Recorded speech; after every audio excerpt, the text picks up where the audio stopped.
Hello everyone, it is me, Sandra Miranda, and as you can see, I am just enjoying nature.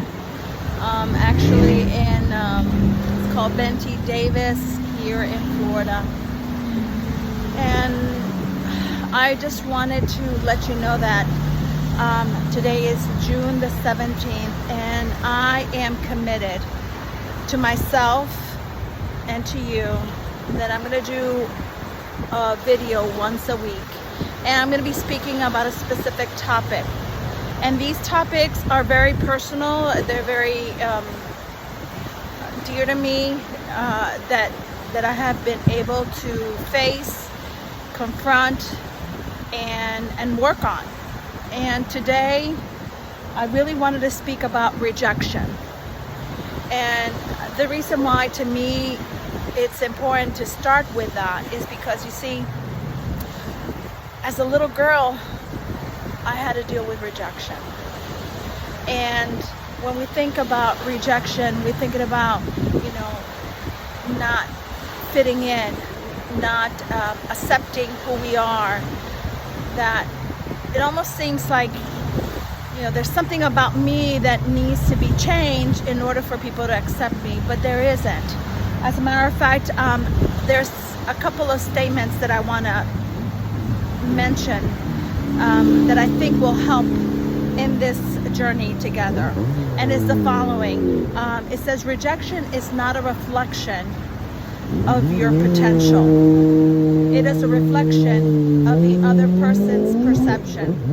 And I know there's a lot of noise in the background, but hopefully you have heard what I said. And I'll repeat it again because I think it's important for you to hear it. And yes, some people are enjoying the water. It says the following: rejection is not a reflection of your potential. It is a reflection of the other person's perception. And I love this one. If rejection destroys your self-esteem, you're letting others hold you as an emotional hostage. If rejection destroys your self-esteem, you're letting others hold you as an emotional hostage. When we think of rejection, maybe something comes to mind. And if you notice, I'm playing with my hair, but you know what? At the end, I'm fine with that because the wind is blowing my hair, and I'm good.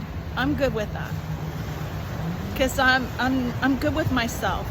But one thing, when I was doing the research in regards to rejection, and I think this is important to understand, that there has been research indicating that it is when you feel rejection, that emotional feeling that you have with that, it is actually same as if it was physical. So your brain, let me go this way because I don't want it to be getting in the way. Your brain actually have still the same effect if it was a physical injury. So in other words, it is what you're feeling is real. Is real as if you had a cut on your hand or on your foot, and you're having that pain, and that body is feeling that. Emotionally, when we are rejected, the brain will perceive it the same way. And what does that mean? That means that we cannot hide, we cannot internalize. We can, and we do, because I know I have. But when you do, then you're not allowing for the healing process to occur. It actually delays it. And if you don't confront it face to face, then it becomes deeper. It becomes depression. It becomes anxiety. It becomes other illnesses, physical illnesses, because of what you are experiencing. And I think it's important to know Number one, that is real, that it is painful. And I think realizing that and confronting that face to face is important. And mentally strong people, that's what they do. They don't ignore it. They don't stuff it. They acknowledge it. And it's important to acknowledge it, because when you acknowledge it and you express how it made you feel, did it make you feel angry? Did it make you feel disappointed? Did it make you feel ashamed? Whatever the case is, it's being able to verbalize it, is being able to express it. And when you're able to express it, you're able to bring it forth, so then that way there is a starting of healing. And being able to cope with it, whether it be that you lost your job and you were connected, your identity was connected to that. Even if someone rejected you, even after being with them for a long period of time, even if you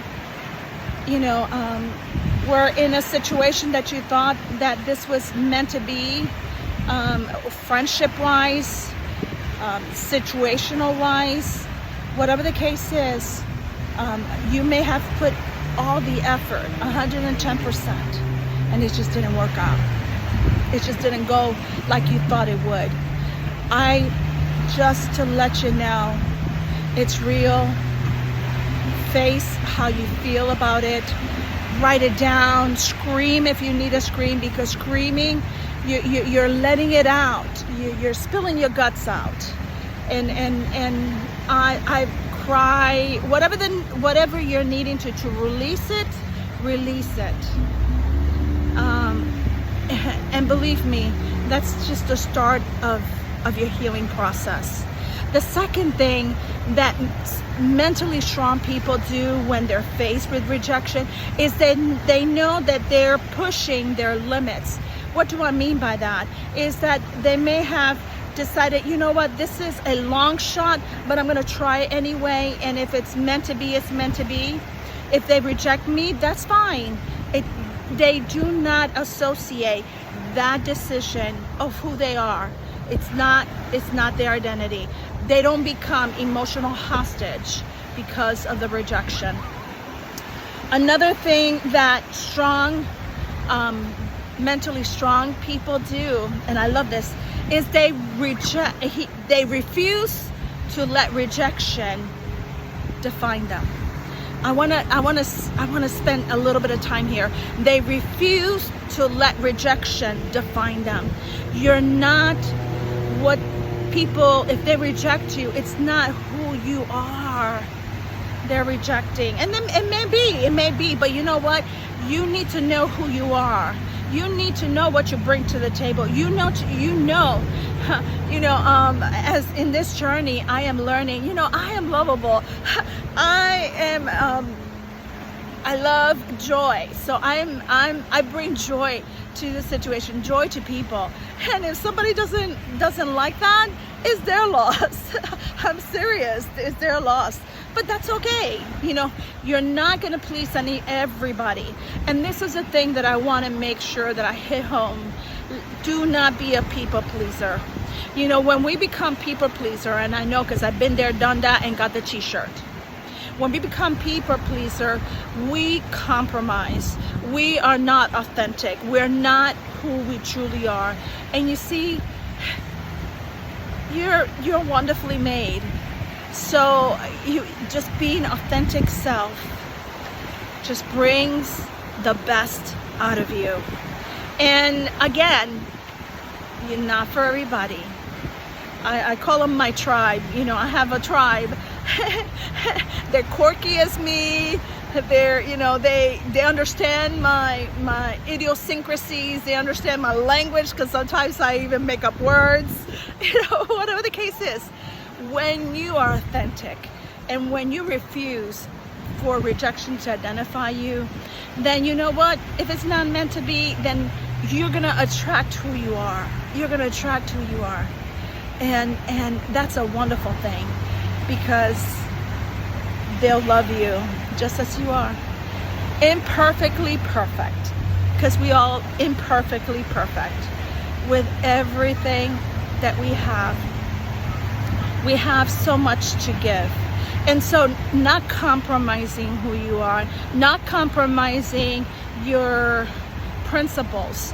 You know, sometimes we keep our mouth shut and we don't voice what we really truly feel in our hearts, and we compromise even on our principles. And that's not good, because you see, there's going to be a conflict, internal conflict, when you do that. But when you are authentic, when you voice who you are and what you believe in, then they either will accept you or reject you. And just knowing that, it's fine. It's fine. If they reject you, you can't remember, if two are not in agreement with each other and that cannot accept each other with their similarities and differences, then it's not meant to be. And sometimes it's a good thing to let go. It's sometimes good to say, okay, it was good for the time frame and the time being, or it may have not been, you know, because there's situations that people have gone through that were not good, and yet they tolerated it. But once you're able to look and reflect, that you'll see that you will learn from it, you will grow from it. And let this be a time to grow, to learn, to grow, and to expand, because today is a new beginning.